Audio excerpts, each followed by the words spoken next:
Muito bem, estamos nós com o paulochagas.net de volta aqui na Imagem TV. E antes de chegar até a televisão, eu vinha pensando em alguns temas que eu deveria abordar, principalmente agora, no começo do programa. E a gente reflete sobre a situação no país e isso nos deixa bastante entristecido. A gente não vê motivos para comemoração, para tanta alegria em função do que está acontecendo no Brasil. Principalmente no que tange ao envolvimento político. E nós, simples cidadãos, que apenas temos que observar as decisões lá de cima, nós temos um certo poder para definir algumas coisas nacionais. Infelizmente, que somos a grande massa e, infelizmente, não sabemos usar esta força devidamente. Por exemplo, as eleições é só o que se fala agora depois da Copa do Mundo. Estão acontecendo aí as convenções, é um assunto que eu vou falar mais à frente. Estão definindo todos os candidatos, desde presidente da República até deputado estadual. Mas vivemos uma desconfiança neste país, vivemos um descrédito gigante, somos motivos de piada pelo mundo inteiro e, principalmente, um fato que nos entristece ainda mais. Você imaginar que a justiça mais superior do Brasil, nós estamos perdendo a confiança. Eu não sei você, eu digo nós, porque eu converso com algumas pessoas que dizem também não ter a mínima confiança mais nos homens de toga. Aqueles que decidem tudo na mais alta corte do Brasil. Vocês notaram, há pouco tempo, um ministro decidiu soltar o José Dirceu, condenado a mais de 30 anos por diversos crimes e simplesmente, libera um alvará de soltura e ainda nem mesmo a tornozeleira eletrônica ele precisava usar. O que vai acontecer daqui para frente na dependência desses homens que decidem o futuro? Eles fazem exatamente o que querem. São pessoas indicadas por presidentes, por partidos, e lá estão representando a maior autoridade judicial do país. Até isso, nós somos motivos de piada no exterior por termos pessoas indicadas, pessoas que não definem a verdadeira justiça embasadamente na Constituição ou nas leis. Decidem o que querem. Mas, enfim, são coisas que nosso Brasil está passando. Vejam só, o nosso jogador principal da seleção brasileira, o Neymar. Ninguém discute que ele é um craque fenomenal em campo. Mas quando cai, fica dando 30 voltas no chão como se tivesse perdido a perna numa única pancada. E aquilo rolou o mundo, né? Com piadas e mais piadas envolvendo o nosso jogador. Então não precisa tantas situações nesse contexto, porque nós já somos realmente uma certa vergonha nacional e uma certa vergonha no mundo inteiro diante das ações desse mundo político e deste mundo judicial da alta corte. Enfim, não se sabe agora o que vai acontecer com o ex-presidente Lula. Né? Daqui a pouco também acham uma maneira de soltar e o homem vai para as disputas das eleições, mesmo condenado em segunda instância, mesmo com a ficha suja, e dão um jeitinho e acaba sendo eleito o presidente da República, um condenado. Enfim, o que fazer nesse Brasil para que as coisas realmente andem no compasso? Agora mesmo eu estava olhando a televisão nacional, é prisão não sei de quem, é operação não sei do que, é gente sendo presa por aquilo ali, é outras pessoas sendo acusadas não sei do que. Então, quer dizer, a justiça, de um lado, está cumprindo determinações de pessoas que estão em fora de contexto, obviamente, no Brasil, cometendo crimes nas diversas ordens, e todo dia tem gente sendo presa, sendo detida e assim por diante. A gente acompanha nas redes sociais o juiz Sérgio Moro sendo homenageado nos Estados Unidos, num estádio inteiro de pé, aplaudindo as palavras de Sérgio Moro. Talvez seja a única coisa boa no meio dessa justiça nacional que estamos vendo são as atitudes do juiz Sérgio Moro. Enfim, se apegamos demais à Lava Jato, entre outras ações e entre outras operações que hoje estão sendo desdobradas no Brasil, mas a gente vê que há muito, mas muito interesse paralelo, principalmente desses homens de toga. Tomara que não façam mais bobagens nesse Brasil. Olha, gente, eu falei das convenções que estão acontecendo já. A primeira delas foi na última sexta-feira e que escolheu para o governo do estado Rogério Portanova, do Rede Sustentabilidade, o mesmo partido de Marina Silva. Na sexta-feira, Gelson Merizio, do PSD, foi homologado candidato ao governo do estado de Santa Catarina pelo PSD e com ele mais 10, 11 partidos menores, né, aliados, estiveram junto. O que mais chamou a atenção foi realmente a presença do deputado federal Esperidião Amin, e pelo que consta, o PSD e o PP estão numa grande aliança com esses partidos, todos esses outros 10 partidos menores, exatamente para fazer frente ao MDB e tentar, assim, garantir a governabilidade do estado de Santa Catarina. Nós sabemos que o MDB é um partido extremamente forte, é o maior partido do estado de Santa Catarina e somente uma grande frente, toda uma união de outros partidos é que pode derrotá-lo. Enfim, há divisões, obviamente, que nós ainda não entendemos dentro do PSD, porque, apesar de Gelson Merizio ter sido homologado candidato pelo PSD ao governo do estado de Santa Catarina, ainda nós temos uma certa dúvida se será ele mesmo o candidato nesse conglomerado de partidos. Por quê?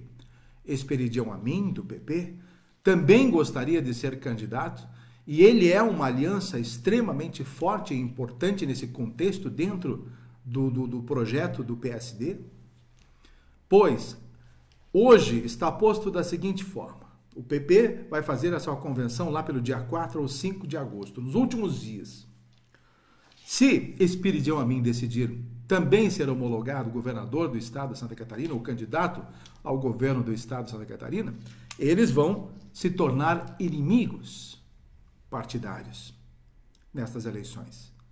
E aí vai haver uma briga de cachorro grande envolvendo também o PSDB, dos tucanos, que Paulo Bauer deverá ser homologado também candidato ao governo do estado de Santa Catarina.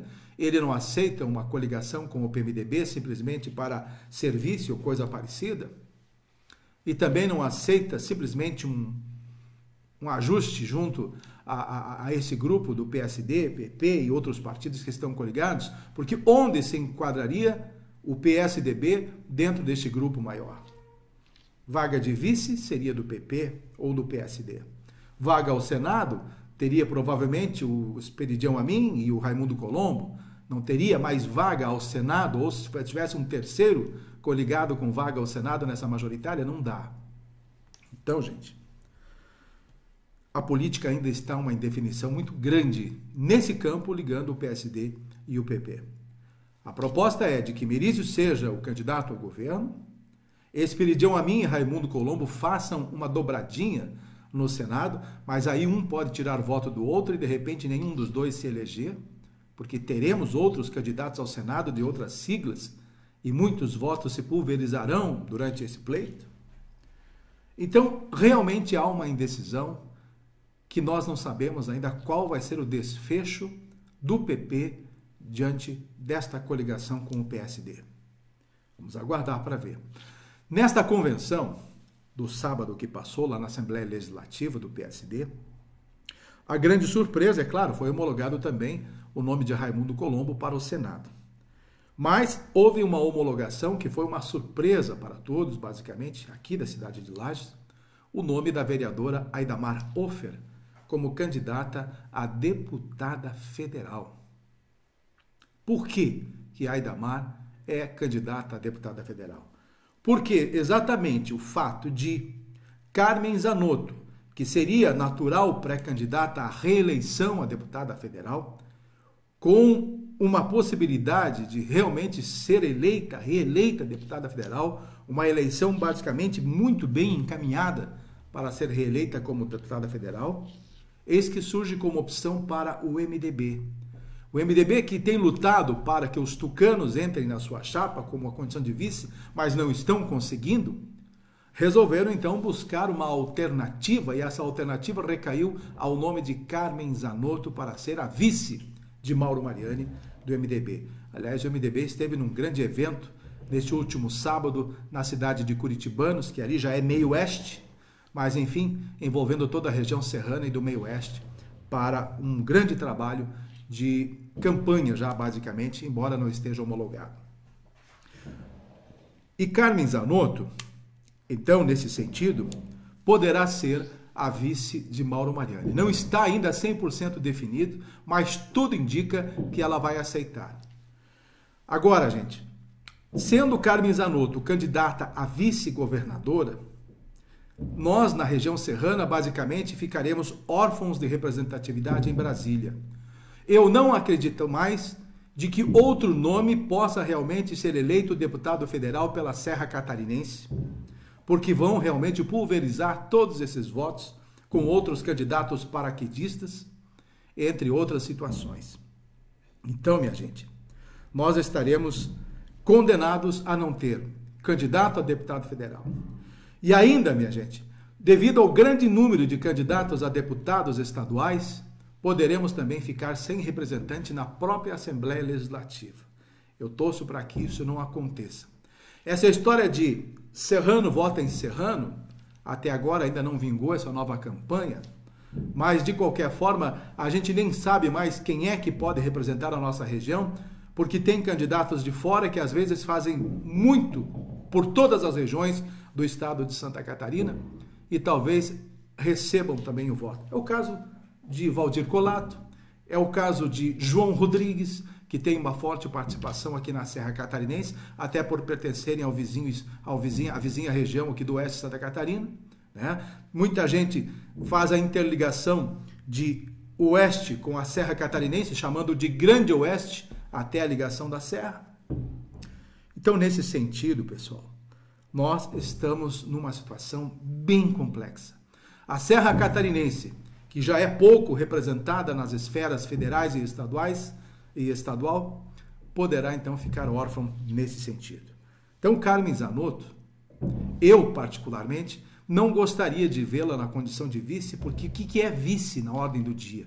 Carmen Zanotto, vice-governadora em Lages, e daí? Agora, Carmen Zanotto, deputada federal, representando a nossa serra em Brasília, com esses recursos que ela tem conseguido através de emendas, aí sim nós temos uma força superior lá em Brasília, nos atendendo através de emendas e emendas e emendas. E como vice-governadora, eu não sei o que ela vai fazer. Mas enfim, o problema é dela, faça o que bem entender e a gente vai seguir a vida de outra forma, porque basicamente nestas eleições nós estamos sempre pensando que esses políticos devem fazer o melhor pela sua região. E se Carmen Zanotto achar que sendo vice de Mauro Mariani, tapando um buraco, porque na verdade Mauro Mariani não queria Carmen, queria Paulo Bauer, mas como não tem Paulo Bauer, pega a Carmen, pega ela. É mais ou menos assim. E aí vai, né? Tá bom. Então, entrou a Aida Ofer como candidata a deputada federal para suprir esta necessidade. E, de qualquer forma, vai que tenha sorte e consegue uma eleição, o que é muito difícil. A Aida não tem uma volatilidade política em todo o estado de Santa Catarina. Ela tem, no máximo, dentro da cidade de Lages, um conhecimento. Vai ter que fazer uma campanha para tentar mostrar quem é a Aida na região serrana, porque ninguém conhece a Aida. Ela não tem giro na região serrana. O lugar dela é dentro da Câmara de Vereadores de Lages. Então, dificilmente vai conseguir uma votação de 80, 90 mil votos para ser eleita deputada federal. Mas, de qualquer maneira, vamos entrar num outro quesito político mais local. O MDB, embora esteja com toda esta pompa, já com Mauro Mariani, agitando o estado de Santa Catarina, em Lages não tem definição do seu candidato a deputado estadual. Está agora na definição entre o nome de Juarez Matos e o nome de Thiago de Oliveira, já que o Muxuê Rampel assumiu como adjunto na Secretaria da Defesa Civil de Santa Catarina. E agora, então, a expectativa fica para saber qual desses dois nomes, que já estão extremamente atrasados nessa indecisão, provavelmente vão buscar isso na convenção para ver qual dos dois será homologado, né? E aí, a condição de um ou de outro, a gente não sabe ainda como candidato a deputado estadual do MDB. Uma outra curiosidade que aconteceu nesta convenção, e lá estava interligado ou coligado com o PSD, o Podemos. O Podemos é o partido hoje do nosso deputado estadual Fernando Coruja, que é de Lages. E o Coruja pretendia ser candidato ao Senado. E como o Podemos coligou com o PSD e que já tem uma candidatura de Raimundo Colombo ao Senado, e não abriu mão, então, para que Fernando Coruja fosse o segundo candidato ao Senado, porque aí tem toda ainda uma costura, como eu já falei para vocês no início, entre PSD e PP, porque Esperidião Amin poderá ocupar a outra vaga para ser candidato ao Senado. Então, Fernando Coruja foi alijado do processo. Não será mais candidato ao Senado como ele pretendia. Se quiser, no máximo, a reeleição a deputado estadual e poderá, quem sabe, aí buscar esta oportunidade de ser federal de novo para suprir a ausência de Carmen Zanotto. Se alguém tem condições de ser eleito deputado federal, ainda aqui pela Serra Catarinense, se a Carmen Zanotto realmente decidir em ser vice de Mauro Mariani, aí sim Fernando Coruja poderá ser o candidato a deputado federal. Até esse assunto vou trazer no meu blog nesta terça-feira, vou fazer essas postagens. O tempo tem avançado. Aconteceu em Lages a grande mostra de arte, aliás, está acontecendo, foi lançada na última sexta-feira a mostra de arte. Estão demolindo a casa aqui? Então tá bom. Eu acho que sim, vou te contar. Não tem problema, vamos tocar. E aí, gente, a mostra de arte está acontecendo de forma muito bonita na cidade de Lages. Eu nunca vi como a arte tem penetrado realmente nos campos da cultura lagiana, e nós estamos hoje vivendo um momento muito especial a partir da organização de pessoas na ligação da arte aqui na cidade de Lages.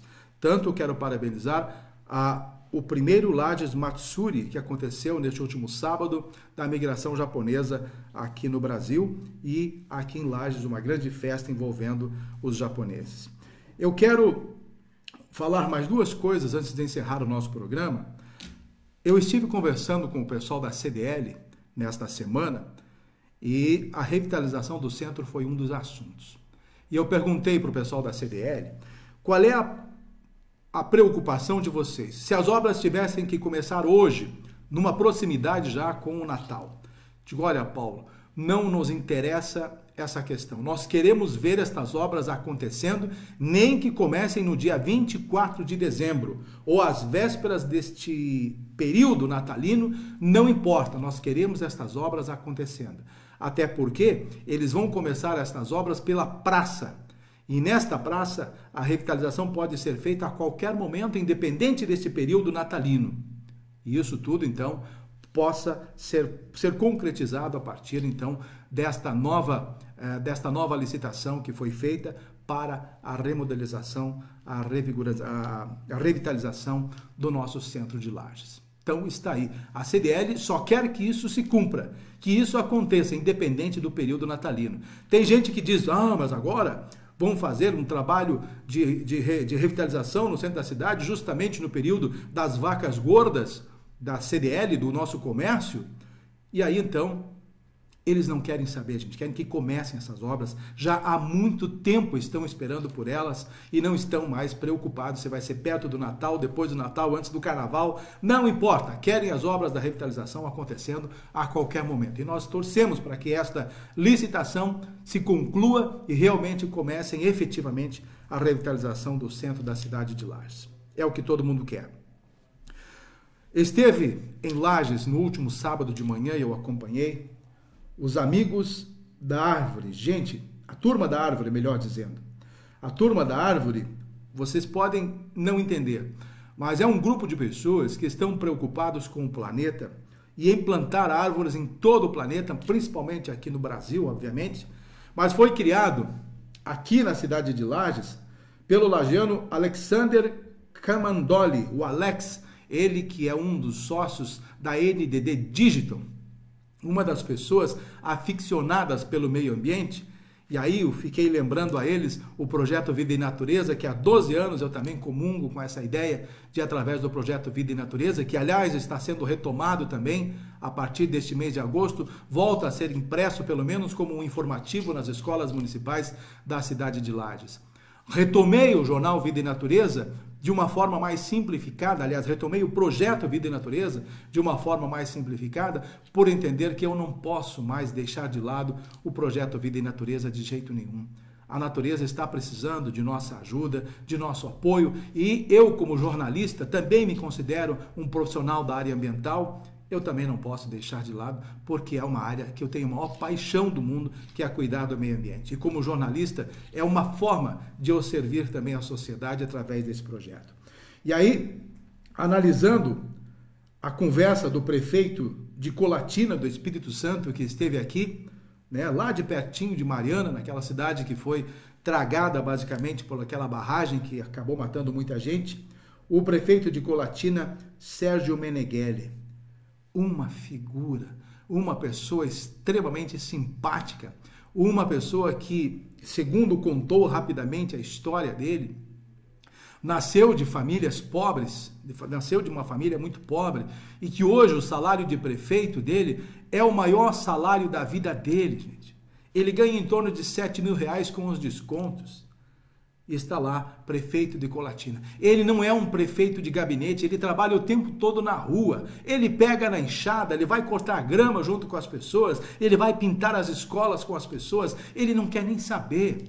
Ele tem que ser proativo junto à população, e ele não tem um vereador sequer ao lado dele, do partido dele. São todos vereadores adversários, mas ele também até hoje disse que nenhum projeto foi negado pelos vereadores, exatamente por esta relação que ele tem dentro da cidade, provando que o político não precisa ser aquele de gabinete que fica o dia inteiro recebendo audiências, pessoas por audiências, marcando hora e tudo mais. Ele vai para a rua, ele enfrenta o povo a qualquer momento, ele fala com as pessoas, porque ele diz que vai a pé ou vai de bicicleta para a prefeitura. Ele mora 1 quilômetro, 1,5 quilômetros da prefeitura, e muitas vezes ele vai a pé, porque ele tem que gosta de se exercitar, e vai encontrando as pessoas e vai resolvendo os problemas na caminhada ou de bicicleta.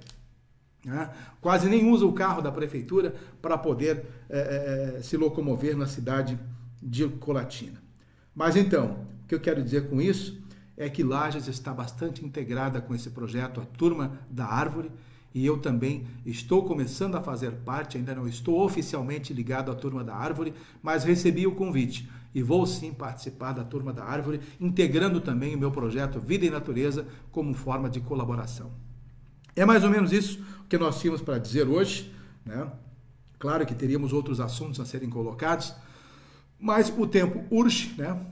Como a gente diz, e nós temos que buscar outras frentes de trabalho, porque o tempo nos aguarda e outras pessoas nos aguardam. Um grande abraço, obrigado a você, meu garoto, por estar conosco, e até a próxima semana, se Deus quiser, com mais um paulochagas.net. Até lá.